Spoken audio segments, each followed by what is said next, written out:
পশ্চিমবঙ্গের কোনো জনগণ যদি মানুষ হয় তারা, আমি সকলকে তৃণমূলের নেতা নেতৃত্ব বলি না, তাছাড়াও তো মানুষ আছে। আমাদের ঘরের একটা রকম মেয়ে ধর্ষণ হলো, খুন হয়ে গেল, তার বিচার হলো না, বা আমার বুকের যন্ত্রণা আমি আপনি সবাই বুঝি, কারণ আমরা কেউ না কেউ সংসার তো করি, সকলেই করি, হয়তো সকলের সংসার শুরু হয়ে যাবে। তাই অভয়ের বিচার সবাই চায়, কিন্তু সেই বিচার মানে নির্বাচনে দাঁড়িয়ে কোনো পার্টির পক্ষে কোনো পার্টির বিপক্ষে এটা কতটা ফলপ্রদ হবে আমার জানা নাই।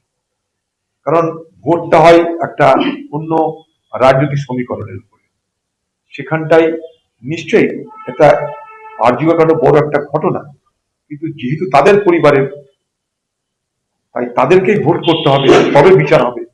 ভোটে জিতলে বিচার হবে, ভোটে হারলে বিচার হবে না, এই সহজ সরল কথাতে আমি বিশ্বাস করি।